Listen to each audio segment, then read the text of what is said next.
देख रहे हैं प्रो इंडिया टीवी न्यूज और प्रो इंडिया टीवी न्यूज लेकर आ रहा है आपके सामने इतिहास के वो पन्ने। वास्तविकता इतिहास कहीं ना कहीं उन पद चिन्हों पर चलता है जो पद चिन्ह हम बनाते हैं। कहते हैं कि राणा की पुतली फिरी नहीं तब तक चेतक मुड़ जाता था। वास्तविकता में हमारे संकेतों का कहीं ना कहीं हमारे ऊपर एक प्रभाव पड़ता है जो वास्तविकता में हमको एक नया चित्र देता। इतिहास के पन्नों में बहुत कुछ दर्ज नहीं है, आज उसी दर्ज में एक नई कड़ी हम जोड़ते हैं जिनको इतिहास में कुछ और चित्रित किया गया और बताया कुछ और गया और दिखा कुछ और। तो वास्तविकता में आज हम आपकी मुलाकात भारत के क्या विश्व में प्रसिद्ध दस्यु सम्राट मलखान सिंह जी से कराते, जो वास्तविकता में जिनका पूरा जीवन एक प्रकार से लोगों के लिए समाज सेवा के रूप में था, लेकिन उन्हें इतिहास के पन्नों में अलग अलग ढंग से दर्शाया गया। उन्हीं की जुबानी हम जानते हैं कि वास्तविकता में उनका उद्देश्य क्या था और आने वाले दिनों में वो किन उद्देश्यों के साथ समाज में सभी लोगों को जोड़कर एक नया भारत का नव निर्माण करेंगे। तो बने रहें प्रो इंडिया टीवी न्यूज पर। धन्यवाद जी, नमस्कार दादा। चूंकि इतिहास में बहुत कुछ है जो हमने पाया है कि ठाकुरों ने इतिहास को रचा है, इतिहास को प्रदर्शित किया है और वाकई भारत में जो ठाकुर वंश था वो एक प्रकार से कहीं ना कहीं पूरे भारत के संरक्षण को भी देखता रहा। तो हम ये चाहते हैं कि इतिहास के पन्नों से वो चीजें भी निकल कर आए जो लोगों से छिपी रही, कि वास्तविकता में किस प्रकार से आपने समाज के लिए जिया, समाज के लिए कार्य किया। कुल मिला के हमें चाहते ये है, इतिहास जो है, इतिहास तो लिखे गए हैं, लिखाए गए हैं, मगर क्षत्रियों को हमारा खून नहीं बदल सकता कोई। इतिहास तो तमाम लिखे गए हैं। इतिहास में कभी कभी झूठ भी लिख जाता है, गुमराह किया जाता है इतिहास को, और तोड़ मरोड़ के क्या है कि बहुत से लोग जो इनकी कट्टर कौम है और बड़े सिद्धांत की कौम है, क्षत्रिय कौम है, उनको पीछे हटा के अपना किसी को नाम जोड़ने की वो भी हुआ है देश के अंदर। इतिहास जो ईमानदार लोगों ने लिखा है वो इतिहास एक बहुत बड़ी पुष्टि है। और जहाँ जैसे हमारा एक गढ़कुंडार मध्य प्रदेश में किला है, उस वक्त बहुत कहानी बिंद्रालाल वर्मा ने जो लिखी है कहानी,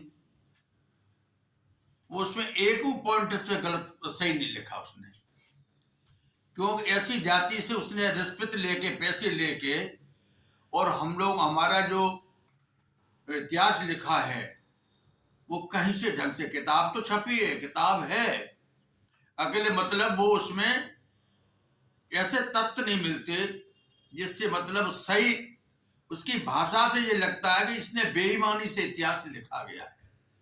पैसे लेके इतिहास, जमीन लेके किसी कौम से इतिहास किसी का बिगाड़ना चाहे तो वो गलत है।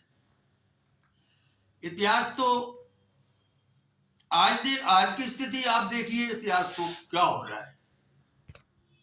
आज तो चलो वो चीज नहीं है, पुराने लोग इतिहास लिखने, आज नए नए साहित्यकार लिखने वाले बहुत बहुत अपने देश के अंदर है। हम जब पूछते वो क्या कर रहे हैं, पुराना इतिहास चलो ठीक है, जैसे लिखा है न लिखा, इतने मतलब फेमस नहीं थे, इतने पढ़े लिखे ज्यादा नहीं थे। आज तो ऐसे ऐसे पढ़े लिखे हमारे देश के अंदर बैठे, मतलब ये मतलब कुछ भी है, हवाई जहाज बनाना, हेलीकॉप्टर बनाना, देश की मतलब बम बनाना और बड़े बड़े तोपें बनाना, ये किसने बनाई? पहले तो नहीं थी। भरमार बंदूक थी किसी समय पे इतिहासकारों के टाइम पे, जिसे टोपीदार बंदूक कहते थे। आज हमारे देश में ऐसी मिसालें हैं जो मतलब 1 मिनट में 800 कारतूस चले जाते हैं और 1 मिनट में कहीं भी कितना भी नुकसान कर सकते हैं। अगले वो तोपें तो बनाई, अगले इतिहासकारों ने अपनी जनता के लिए, देश के लिए कुछ नहीं किया। दादा चूंकि 80 साल लगभग गुजर गए हैं आपके, और 80 सालों में है कि आपका जो जन्म हुआ था वो आजादी के पूर्व हुआ था। आजादी के पूर्व और आज के हालात में क्या अंतर है और क्या आप देख रहे हैं इस प्रकरण को। हमारा जन्म ग्वालियर स्टेट के टांग का है। ग्वालियर विरासत उसका स्टेट जो है उसी का हमारा जन्म है। माधवराव सिंधिया से भी हमारा एक आध साल कम ही होंगे वो हमसे, मेरा मतलब। तो ये सारी चीजें देखते देखते तो बड़े हैरान हो गए। और पूरे देश की जो पूंजी है, कमाई है, वो किसके पास है? ये तो किसी ने जांच नहीं की अभी तक, क्या होगा क्या नहीं होगा। दर्द तो आदमी को होता है। मान लीजिए मतलब अपना ही दर्द हम बताएं, किसको सुनाएंगे दर्द? कौन सुनता है? अगर दर्द सुनने वाला होता है तो एक आदमी जमीन के पीछे लड़ाई लड़ना, 100 बीघा जमीन मंदिर के पीछे लड़ाई लड़ना, राम जानकी के जमीन के पीछे लड़ाई लड़ना, राम जानकी की खातर अपने परिवार को, समाज को, रिश्तेदारों को, सगे संबंधियों को छोड़ के बीवी बच्चों को अगर एक बेड़ में चला जाता है, बताइए कितनी बड़ी बात है। और शासन उसकी गौर नहीं करता। शासन उसको कभी मतलब ये नहीं सोचता ये किस कारण से गया। अभी वर्तमान की फिल्म बनाने को लोग सब तैयार हैं, पिछली बात हमको नहीं पूछता कोई कि आपके जीवन में घटना क्या हुई, कैसे हुई, कैसे बने, क्या हुआ, किसके पीछे बने। दो कारण होती है, एक तो पेट भरने के लिए आदमी बदमाशी करता है, एक देश के लिए लड़ाई लड़ता है। भगत सिंह ने पेट भरने के लिए लड़ाई नहीं लड़ी थी, देश में अपने देश के लिए लड़ाई थी। आज भगत सिंह का नाम कोई ले रहा है? ले रहा कोई? आज तो एक दिन में नेता अगर बन जाता उसी का नाम लेता, दूसरे को कोई नहीं लेता। तो लेता नाम कहां लिया जाता है? आज अटल जी प्रधानमंत्री भारत के रहे, कोई अटल जी का नाम ले रहा है कोई? जीते जी अटल जी का भी नाम अडवाणी का खत्म कर दिया गया था। देखा आपने? बोलेंगे तो स्पष्ट बोलेंगे, चाहे वो नेता कोई भी हो, चाहे इसका मुझे डर नहीं रहता। वास्तव में जो मुझे दिखाई दे रहा, अटल को मैंने अपने जीवित देखा। अटल हमारे ग्वालियर के रहने वाले थे, तो मतलब हमने देखा सब उनको। हाँ, उस समय ग्वालियर से वो चुनाव लड़े और दुर्भाग्य से हार गए। ग्वालियर से उनका रिश्ता ही रहा। ग्वालियर से भले वो उसका वो आपका आगरा जिले में उनका पूरा परिवार पहले कुछ हुआ है। अटल जी का जो कुछ था सिंधे की छावनी ग्वालियर में था, ग्वालियर के वासी माने गए। तो उनको तो जीवित देखा, साथ में चुनाव में प्रचार में रहे। तो आज को इतनी जल्दी आदमी क्यों भूल जाता अपने राजनीति के लिए? अटल जी का नाम कहीं से कोई नाम ही नहीं ले रहा, जबकि हमारे भारत का प्रधानमंत्री महान अटल बिहारी वाजपेयी, अडवाणी ने, अटल जी ने, जो राजमाता साहब ने जो भाजपा को सींचा है, हाँ, विजय राजे सिंधिया जी की, विजय सिंधिया जी ने सींचा है। ये तीन उसमें तो ऐसी हस्ती थी जो आज जो राजनीति हो रही है ये इनके सामने कोई राजनीति वाले नहीं थे। अटल जी का जमाना पहले से था, तो उसमें पक्षपात नहीं करे। ये मेरे साथ मैंने किसी को मदद की मेरी, तो उसका साथ तो आदमी का नाम कभी नहीं भूलना चाहिए। अच्छा दादा, क्या प्रकरण था कि जिस कारण आपको हथियार उठाने पड़े, विवश हो गए और एक अलग दृष्टिकोण बनाना आपको पड़ा? मैं आपको बताते कि 100 बीघा जमीन राम जानकी के नाम की मंदिर की थी जी। और कुछ सोर्स वाले लोगों ने, उनके घर में एक गृह मंत्री मिनिस्टर हुआ पहले 72 से भी पहले, और 72 से भी पहले लड़ाई चलती रही। उस वक्त हम 18 साल की उम्र में हमें ग्राम पंचायत का पंच चुना गया गांव में। उस वक्त 18 साल की उम्र में एक पंच बन जाता था ग्राम पंचायत का। आज 21 साल का जो नियम है, 18 साल में वोटर तो होता है, अब अगले 21 साल में आज सरपंच जी का चुनाव होता है, जो उम्र हो जाए उसकी। और गांव के ने कहा कि मेरे पिताजी ने कहा कि आप ये चुनाव मत लड़ो, आप स्पष्ट बोलेंगी तो नुकसान होगा तुम्हारे लिए, जिंदगी के लिए। क्योंकि वो पावरफुल आदमी है, मिनिस्टर का भतीजा है, राजनीति उसके घर में है, तुम किसान के बेटे हो, तुम इससे लड़ाई मत ले। हमको जनता ने पंच बना दिया ग्राम पंचायत का। 25 साल का वो पंच हार गया मेरे सामने। वो 18 साल की उम्र में हमने वो प्रश्न डाल दिया मंदिर का कि ये मंदिर की आप जमीन मंदिर से लगा दो, आप काहे को किसानों को बांट दी, आप झूठे साची। वो अपना कोरम पूरा करके पूरी पंचायत का, जैसे कोरम पूरा घर में करना, जैसे अपन कमरे में बैठे, एक तो ग्राम पंचायत की सभा होती है पंचायत में, तो बुलाया जाता है। जी। हम लोगों को बुलाया नहीं जाता था पंचों को। अपना पंच उनने दस्तखत कराए और कोरम पूरा करके उनने अपना वो मतलब जो कर पंचों की 5-7 लोगों की सदस्यता थी उनको नहीं बुलाते थे। कर लिया। 22 पंच की हाँ। पंचायत थी। हाँ। हम तो 10 लोग विरोधी थे, वो अपना घर में कर लेते। मैंने कहा ये क्यों कर रहा है भाई ऐसा।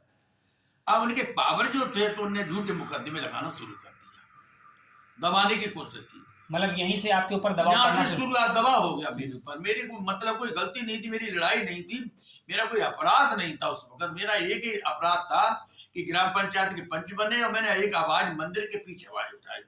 मैंने वो भी आवाज मैंने अपने लिए नहीं उठाई, समाज के लिए। वो भी मैंने मतलब अपने पेट भरने, मेरे परिवार की जीव पालने के लिए आवाज नहीं उठाई। वो भी आवाज मैंने मैया मंदिर की राम जानकी की खातिर, भगवान की खातिर आवाज उठाई। और उसी भगवान की खातिर आवाज उठाने का फायदा मुझे ये मिला कि मैं आपके सामने आज बैठे। अगर मैं अपने फायदा के लिए आवाज उठाते तो आज मैं आपके सामने बैठे नहीं होते, क्योंकि स्टील बॉडी नहीं थी मेरी जो 50 गोलियां मेरे ऊपर गिरी और गई गोली नहीं लगी। तो मैं उसके पूजा मानते हैं, सच्चाई वहीं से मानते हैं। भगवान को पता था कि मेरे पीछे लड़ाई है, इनकी खुद की लड़ाई नहीं। अब उसमें सबसे बड़ी बात यह आई कि जमीन तो नहीं लगी, लड़ाई चलती रही। इतने मुकदमे लगाए कि मैं मरत्रस्त हो गया। क्यों, किसान का आदमी बेटा कोई बड़ा आदमी तो था नहीं, कोई पूंजीपत तो था, जिम्मेदार तो नहीं था, वो तो जिम्मेदार थे। अगले लड़ाई जारी रही। पंचायत से भी हमको हटा दिया गया। पंचायत से हटाने के बाद बहिष्कार कर दिया। हाई कोर्ट में रेट लगाई, हाई कोर्ट ने हमको बहाल कर दिया, ये गलत हटाया है, पंच को वापस किया जाए। फिर हमने लड़ाई फिर शुरू कर दी, लड़ाई लड़ना। फिर उनने मुकदमे शुरू कर दिए। एक बार जो हुआ कि भगवान के घोषित करने की, इनकाउंटर करने की कोशिश की गई उनकी पुलिस से, उनके सबने मतलब कैसे इसको मार दो रट, वो से हम बचे। जब मैं सोच लिया कि अब हम बचने वाले नहीं है, देखो मैं आपको बताया, क्योंकि दो सोर्स होते हैं, या तो घर में राजनीति हो या फिर धन हो अटूट लड़ाई के लिए। तो देखो धन भी नहीं था अटूट, दाल रोटी के लिए धन होता है, अटूट धन उसके लिए होता है जो बड़ी फैक्ट्री चल रही हो, बहुत बड़ा जिम्मेदार हो। वो तो किसान के बेटे में पहले ही बता रहे। हाँ, साधारण परिवार से। सादा परिवार अपनी किसानी करने वाले, ये तो है नहीं दाल रोटी से दुखी नहीं, और ये लड़ाई के लिए पैसा था नहीं। ठीक है, जमीन बेचने लगे, लड़ाई लड़ने लगे, वो तो करते रहे। 5 साल लड़ाई लड़ते रहे, 5 साल बहुत निकाली मैंने लड़ते लड़ते। अब सोर्स वाले के सामने 5 साल बहुत होती है, मैं आपको बताएं। फिर भी हमने सोचा कि अब ये बचने वाले नहीं। जब एक बार रात में मैं सो रहे थे, जगह तो हमारे पास फायर हुए तो मैं बच गए। जहां से कुर्ता में लग के, जहां से लग के जालन निकल गया, ऐसे हम तिरछे थे इस तरह के, तो हम बच गए। मैंने सोचा अब बचने वाले नहीं, अभी तो बचा दिए। हाँ, ये हमारी हत्या करके। हाँ, वो तो सवाल ही नहीं। हाँ। मामलों से पीछे नहीं छूट रहा है। और ईमानदार अफसर थे पुलिस में, वैसे नहीं, उनने भी शासन को लिखा कि ये गलत हो रहा है, इसके साथ में अन्याय कर रहा है। लड़ाई जमीन की है, कोई लड़ाई ऐसी नहीं है कि मतलब कोई इनके अत्याचार की हो, मलखांसी का कोई ऐसा काम हो, कोई सुनने वाला नहीं था। मिनिस्टर घर में होता, आदमी कोई नहीं सुनता। अब उसमें इसके बाद जब हम चंबल घाटी पे प्रवेश हो गए तो अब उसमें तो फिर आपको तेल का मचे गई है। फिर भी वही मेरी सच्चाई रही कि यहाँ से हम कालपी तक, कालपी आपका पास में ही है, कालपी तक मेरा वो रहा टूर। और वहां के आप कभी इनकार ही करना मस्के जाना, कभी जनता से जितने कालपी के साथ में गांव लगे कि मलखांसी किस भेष में रहे, तो आपको बताया कि मलखांसी के दद्दा ऐसे रहे जो कोई संत नहीं रह सकता। मतलब आप बेटी की इतनी रक्षा की मैंने, इतनी मदद की कि मेरे सामने कोई बलात्कार, तो आज देख रहे हैं बलात्कार, 15 साल के चंबल के जीवन में मैंने इटावा से लगाए के कालपी तक मैंने अपने जमाने में उस वक्त एक बलात्कार नहीं देखा, किसी बच्ची को छेड़ते नहीं देखा। मैंने कहा कि याद रखिए, कोई अगर गुंडा अगर गलत काम करता तो ठीक नहीं होगा। मैं तो अपने समय काटने के लिए है, अगले ये काम बर्दाश्त नहीं हो, क्योंकि इसमें तुम गलत काम करोगे मैं बदनाम होंगे, ठीक है। तो ये हमने नहीं होने दिया। डकैती एक नहीं कहूँ, आपकी क्या है कि आप तो एक संबंध, एक घर के परिवार के मतलब रिश्ते से एक हमारा बयान ले रहे, बयानबाजी मैंने इसलिए बंद कर दी, कभी कभी मीडिया आपका उल्टा सीधा छाप देता है। कई बार उत्तर प्रदेश में उल्टा सीधा छापा है मेरे लिए। क्यों छापा है? 200 कत्ल, 250 कत्ल, 2 से डकैती। जिस आदमी ने एक चांदी की अंगूठी किसी बहन बेटी की न उतारी हुई, आपकी डकैती कैसे लिख रहे हैं आप जो है, आप मेरे साथ नहीं रहे, गैंग के सदस्य नहीं रहे, आपको कैसे पता कि 2 से कत्ल है? ये तो साथ में रहा होगा, वो बताएगा। आप मनगढ़ंत कहानी लिखते हो, वो गलत होता है। शासन में असर और मेरे उस पे सीट पे वो मेरे नाम पे असर पड़ता है कि मैंने जो काम नहीं किया। 45, 25, 30 शनाख्तें उत्तर प्रदेश में मेरी निल गई। जब जज साहब बुलाते, शनाख्त को जो होता है, पूरे जेल में जब हम समर्पण किया था तो हम यहाँ केस नहीं आए, तो मध्य प्रदेश ने नहीं दिए थे तो हम यहाँ चले आए। तो जज साहब कहते थे कि ये किसके नाम से शनाख्त हो रही, तो मलखान सिंह नाम थे। जब दूसरा आदमी आता था जिसके यहाँ क्राम होता है, बोले साहब मलखान सिंह दद्दा तो थे ही नहीं यहाँ में, ये मुस्तकीम घनश्याम थे, जैसे में तो इनका नाम क्यों ले दिया? तब जज साहब कहते थे कि देखिए तमाशा पुलिस का कैसे झूठे मुकदमे लगाए। तो ये सब केस लगाना, झूठे केस लगाना, ये तो सिर्फ परंपरा की है। ये अगर ज्यादा ये खत्म हो जाता तो आदमी कोई बर्बादी और कोई चीज चंबल घाटी पे नहीं जाता। अच्छा, इस दौरान आपका परिवार आपसे तो काफी दूर हो गया? परिवार दूर होगा वो बात अलग है। फिर इसके बाद हम जंगल बैठ कर रास्ता पकड़ लिया, और रास्ता के बाद जब समर्पण की बात आई 1982 में, मेरा एक ही प्रश्न था कि मेरा एक ही लड़ाई है, मात्र जमीन। बंदूक मां से उठाई और मां जमा जब होगी जब मंदिर की जमीन 100 बीघा मंदिर से लगा दी जाएगी राम जानकी के नाम से। मतलब आपने ये रखा? मेरा यही, और हमारा, हम छूटे या न छूटे, मुझे सजा हो कुछ भी, अगर मेरे ऊपर जुर्म है तो बेशक सजा हो जाए, मुझे कोई परवाह नहीं है। मेरा मिशन जो है 2 चीज, एक मतलब राम जानकी की जमीन लगाना, एक मुझे परेशान करना, जिसने मुझे गांव से, परिवार से वंचित किया है, निकाला है, परिवार से हटाया है, सारे रिश्तेदार से, परिवार से अलग कर दिया, उसको। 2 चीजें मेरे टारगेट है में, तो एक तो पूरा हो गया था मेरा, अब जमीन रह गई थी मेरी। एक तो मैंने कर लिया था पूरा, घूमते घूमते। हाँ, बदसाली था, हमारा कुछ भी था वो ठीक है, अरे भगवान के सामने सच्चाई में नहीं बच पाता था। वो भगवान की कृपा हुई तो वो तो मेरा जो सामने से हट गया, वो कांटा था वो मैंने हटा लिया था। अब रहा जमीन का सवाल। जमीन का सवाल रहा, अर्जुन सिंह ने टाल मटोली की बात की।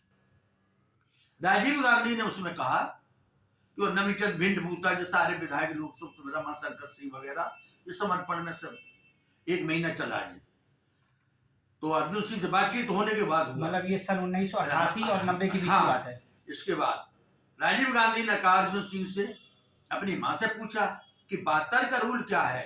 72 में मोहर सिंह माधव सिंह हाजिर हुए थे, सुब्बाराव जी ने किया था, सेठी जी मुख्यमंत्री का, कांग्रेस के मुख्यमंत्री थे, उनके सामने तो वही लॉबी से होना चाहिए कि नहीं। इंदिरा गांधी ने परमिशन दिया, राजीव गांधी से कहा। राजीव गांधी ने कहा अर्जुन सिंह से, ये आप इतनी बड़ी चंबल की समस्या हल हो रही है तो आप समर्पण क्यों नहीं करा रहे? या तो वो मलखान सिंह अगर जमीन मांगे, उसमें से 120 बीघा में तो 20 बीघा जमीन मांगे तो उसका स्वागत मान ले। अगर वो जमीन पूरी मंदिर से चाह रहा, फिर आपको क्यों देर कर रहे हैं? फिर रात को किसान को पकड़ पकड़ के, जावेद किसान जो है, जैसे जमीन आपकी है, हम जोतते हैं तो जोते रहो, नाम में तो आपके है, राम जानकी के नाम से। फिर किसान को पकड़ पकड़ के कलेक्टर, एसपी सब ने रात भर रजिस्ट्री हुई राम जानकी के नाम से।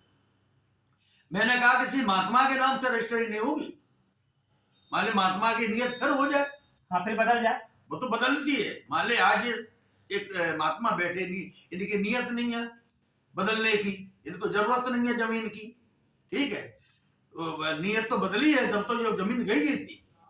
हाँ, नियत कहीं खेलता था। हाँ, तो मैंने कहा कि राम जानकी के नाम से रजिस्ट्री होने चाहिए, उन्हीं के नाम पे खाते किताब होने चाहिए। जब रजिस्ट्री वगैरह हो गई, किताब लेके कलेक्टर हमारे पास पहुंचे बेड में, एसपी बोले दिखाई, मैंने कहा यहाँ रख दो, पहले तो कहते रहे कि मैं समर्पण कर दो, बाद में लगा दें, बाद में कोई नहीं लगाता। तो आज मुझे जो खुशी है उसी मंदिर के ताकत से हम छूटे हैं। मैं बता दिया, धर्म की बात तो धर्म में होती है, और धर्म साथ देता है, और धर्म के काम करोगे तो धर्म साथ जरूर देगा। तो आज में देख लो, उनकी प्रेरणा से आज हम बाहर हैं। मैं पता नहीं लगा मैं कब छूट गए, कब परिवार में पहुंच गए। 40 साल की जिंदगी हमें और मिली है 1982 से। आप बताइए, 40 साल ये हो गई, 41 में लग गई। मान ली कितना फर्क पड़ता भगवान के उसमें पूजा में, उसकी बात में। आज मंदिर का ताला खुल गया बहुत दिनों से, 1982 से पूजा हो रही, भव्य मंदिर होगा। दंदरुगा सरकार का नाम सुना हो, वहां वो भागवत के आए, उन्होंने भाषण में यही कहा कि ये आज बीच दोनों नदी के बीच में मंदिर में अगर जो भागवत हो रही है, ये सब मलखान सिंह की बदौलत हो रही है। आज जो जमीन लगी है तो मलखान सिंह बदौलत है। आज जो मैं प्रवचन कह रहे हैं तो उनकी बदौलत है। आज बढ़िया पूजा हो रही है, मंदिर बना है, और उनका ट्रस्ट है, कलेक्टर अध्यक्ष है, उसके हम सदस्य हैं। पैसा जो उनका खाते का आता है वो न अपन ले पाएंगे न अपन जमा करा पाएंगे। जमा करा सकते हैं, निकालेगा तो राम जानकी के नाम से निकल सकता है। कब? जो मंदिर की जरूरत पड़े किसी को, कोई संत निकालेगा जो पुजारी है, अपन को उसकी कोई जरूरत नहीं। मतलब कुल मिला के आपने अपने हक की लड़ाई लड़ी, और हक की लड़ाई के लिए अपने परिवार से लगभग 40-42 साल इधर उधर आप भटकते रहे और परेशान रहे। 15 साल 20 साल जो हो गए, 5-6 साल जेल में हो गए, भटकना ही है, और 2-4 साल 5 साल लड़ाई में हो गई। 40 साल तो मेरे जीवन का खराब ही हुआ। हमें क्या मिला जीवन में? ये मिला कि भगवान की ये नाम लेते लोग, मीडिया आता देखता है माँ कि मलखान सिंह ने 100 बीघा जमीन का, बागी का ये रिकॉर्ड नहीं है जो किसी में जमीन लगाई। वो मेरा एक रिकॉर्ड जो है कि मंदिर के पीछे लड़ाई और मंदिर के पीछे ही हथियार डालना, ये मेरी एक सच्चाई। अच्छा, आज के परिवेश में आप क्या कहना चाहेंगे, सरकार से क्या कहना चाहेंगे और लोगों को क्या संदेश देना चाहेंगे? सरकार ठीक है, सरकार ठीक चल रही, सरकार गलत नहीं चल रही। आज आपका यूपी की सरकार की बात करना चाहो तो सरकार योगी जी एक संत हैं, एक क्षत्रिय हैं, उन्हें कोई पैसे का लालच नहीं है। मैं देखो, मैं पक्षपात की बात नहीं करते, मैं ये नहीं कहते कि मैं बीजेपी में हूँ फलाने कांग्रेस में। बीजेपी का गड़बड़ करेगा तो उसकी मतलब धज्जियां उड़ाएंगे, कांग्रेस का करेगा तो उसकी करेगी। मेरा भाई गलत काम करेगा बेटा तो उसकी भी धज्जियां उड़ाएंगे। मतलब आपका कहना कि मैं न्याय के लिए बना था, न्याय मुझे पसंद है। न्याय के पीछे अगर कोई, अगर मेरा बेटा भी अगर विधायक बन के अगर वो बात करेगा तो उसका भी साथ देने वाले हम तो नहीं है, क्योंकि मैंने अपना जीवन खाक में मिला दिया। जवानी का जीवन 26 साल की उम्र से बागी बनना, परिवार को छोड़ना, मेरा क्या जीवन रहा? आप बताइए। हाँ, पूरा संपूर्ण जीवन हमने समाज के लिए और देश के लिए ही कार्य कर रहे हैं। तो आज आपकी सरकार चल रही, बहुत अच्छी चल रही सरकार, योगी जी की खराब नहीं। तो उस कारण उसका जो है, आज कोई गृहस्थ आदमी होता है, गृहस्थ जो मुख्यमंत्री बनता है, आज वो दूसरी बात, उसका दूसरी लाइन बन जाती है। योगी जी को, मुख्यमंत्री जी को कोई जरूरत नहीं, पैसे से लालच नहीं, देश की खातर उनका जो बन रहा है। और एक सबसे बड़ी बात जो है, विकास की जगह पे होता है, विकास से पहले सुरक्षा होना जरूरी है। मतलब सुरक्षा प्राथमिक होना चाहिए। सुरक्षा जो मान ले, विकास कितना भी विकास हो देश के अंदर, अगर मेरे देश के अंदर सुरक्षा नहीं है तो मेरा विकास अधूरा है। कितना भी सुंदर रोड बना हो, कितना सुंदर महल बना हो, कितना भी सुंदर लॉज बना हो, यदि हमारी बहन बेटी उस स्कूल में नहीं पहुंच पाए, कॉलेज में नहीं पहुंच पाए, और गैर में घटना हो जाए, उसके साथ छेड़खानी हो जाए, तो वो कोई मतलब नहीं हमारा कॉलेज का विकास का। और विकास के साथ साथ में हमारा जो सुरक्षा होना जरूरी है। अच्छा, ये जो भूमि माफियाओं को लेकर ये सरकार तो थोड़ा सजग है। योगी जी ने जो विकास की बात तो चल रही है, विकास तो वो खुद करेंगे, मेरे बताने से विकास नहीं हो रहा। वो तो उनके दिमाग में, उनके सांसद विधायक जो करेंगे, उनका जो बैठा है दल, वो खुद करेगा। अगले सुरक्षा की बात जो करें, आज उत्तर प्रदेश में सुरक्षा के मामले में योगी जी बिल्कुल फेल नहीं हुए, भरपूर उनका सुरक्षा, मतलब अन्य सरकारों से इनका सरकार बेटर है। हाँ, सुरक्षा के मामले में बेहतर है। और उनने सुरक्षा के मामले में उनने पूरी कसौटी की और अन्याय करने वाले को दबोचा है। योगी जी ने जब गलत है, अन्याय नहीं करा, उसको कभी योगी जी ने कभी उसको परेशान नहीं किया। दादा, एक आखिरी प्रश्न। अब चूंकि आपको एक प्रकार से नई एक आपकी शुरुआत हो रही और नए ढंग से आपने परिदृश्य भी बना लिया होगा, अब आने वाले भविष्य में किस तरह का आपका एक आंदोलन होगा और लोगों को कैसे, चूंकि आप एक प्रकार से प्रेरणा स्वरूप भी बन गए हैं, तो क्या संदेश नए युवकों को मिलने वाला है और क्या आपके द्वारा नया आह्वान होने वाला है? देखो, मैं आपको बताएं कि नए युवक को जो संदेश तो मैं दे नहीं पाएंगे, वो तो संदेश तो उनको कंधे पे वजन है, उनको खुद सोचना चाहिए। आज जो मान ले, जैसे आप मेरा बयान ले रहे हैं, ठीक है, बयान मेरा हर महीना होता रहता है एमपी में, वो बात अलग है, उसकी गौर नहीं होती कभी कोई चीज की। आज नए नए लड़कों के मतलब सारा पूरी देश के अंदर मान ले, आप बताइए, ये जो दारू का सिस्टम है, इससे सबसे ज्यादा क्राइम होता है। नशा का जो सिस्टम जो है, मेरा ख्याल है कि अगर नशा नहीं करे होगा तो ड्राइवर का एक्सीडेंट कभी नहीं होगा। गाड़ी अगर वो चलते चलते में बैठ जाएगी गाड़ी, तो वो कहीं न कहीं संभाल लेगा, वो गाड़ी पूरी तौर से टकराएगी नहीं। और नशा जो करने वाला आदमी कोई भी हो, चाहे वो बंदूकधारी हो, चाहे वो पहरेदार हो, चाहे संतरी हो, चाहे किसी की रक्षा करने वाला, वो रक्षा नहीं कर पाएगा हमारी बहन बेटी।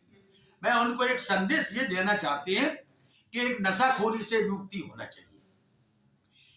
50 बेर हमारी बहन बेटियों ने आंदोलन किया, चाहे राजस्थान हो चाहे यूपी एमपी में, नशा के मामले में, कि दारू बंद कर दी जाए। पत्नी को पति मारता है, पीटता है, दारू के पैसे मांगता है, बेरोजगार है, कमाई करता नहीं है, पत्नी पैसे कहां से देगी? तो ये भी बड़ी हत्या होती, तमाम जोश में मार देता है। नशे वाला आदमी कोई भी गलत काम अपनी बहन बेटी के साथ भी कर देता है, मतलब विवेकहीन हो जाता है। हाँ, विवेक हो जाता है। होश वाला आदमी कभी आदमी वो नहीं होता। तो आप बताइए कि हम भी तो, लोग कहते हैं कि आपके अमल में 2-250 लोग आपके पास रख के नशा करते थे। मैंने नहीं भैया, मेरे यहाँ तो बीड़ी नहीं पीता था कोई, घर पे बने पीता होगा। जब मेरी कंट्रोल में आया, मेरे दल में शामिल हुआ, मेरी भर्ती हुआ, तो बीड़ी तंबाकू बंद, दारू का तो सवाल ही नहीं। मैं आज भी आपको अपनी बताते हैं कि चाय भी नहीं पीते। मेरे जितने मिलने वाले, मीडिया भी जानता है एमपी का, मैं चाय नहीं पीते तो दारू कहां से पिएंगे? मेरा ऑर्डर शीट पर शासन के यहाँ लिखा है कि मलखांसी कोई नशा नहीं। ऑर्डर शीट कैसे बनता है? आपका उत्तर ईपी का डीजीपी, एमपी का, राजस्थान का, ये पूरी एंट्री होती है। इसके बाद जब पूछता है ये कैसे हल किए जाएंगे, गोली से मारे नहीं जा रहे, पकड़ में आए नहीं रहे, ठीक है, तो इसका किस तरह का हल किया जाएगा? किसके घरों में जाते हैं जी? क्या इनकी कमी कमजोरी देखी जाती है? कमजोरी दो होती कि किसी के घर में जाना, किसी को दारू पीना, तो कमजोरी तो है, तो हल कर लेंगे। जब कोई कमजोरी हमारी नहीं मिली, तो उन्हें एमपी के डीजीपी ने एक ऑर्डर शीट पेश की शासन को, कहा कि मलखांसी का कोई वो नहीं है, इसलिए मैं इनको हल नहीं कर पाया। दादा बहुत बहुत आपका धन्यवाद। और हमें दद्दा मलखान सिंह से एक ही सबक मिला कि राजपूत दद्दा के नाम से जानता है पूरे उत्तर प्रदेश पूरा। मलखान सिंह को लोग बागी क्यों कहते थे? इसीलिए क्योंकि उन्होंने अपने अधिकारों की लड़ाई लड़ी, अपने अधिकारों के लिए से ज्यादा अधिकार उन्होंने समाज के लिए लड़ाई लड़ी, और आज भी वो समाज के लिए प्रेरित है। उन्होंने लास्ट में एक सबक हम सभी को सिखाया कि नवयुवक यदि नशा मुक्त हो जाए तो वास्तविकता में देश का कायाकल्प हो जाएगा, और इसको लेकर जल्द ही बागी दद्दा मलखान सिंह आपके बीच में बहुत कुछ लेकर आएंगे। वास्तविकता में वो सभी जगह इसी ना इसी तरह का संदेश देंगे, और वो चाहते हैं कि देश फिर से सुदृढ़ हो और सोने की चिड़िया के रूप में भारत को जाने। तो बने रहे प्रो इंडिया टीवी न्यूज पर। धन्यवाद।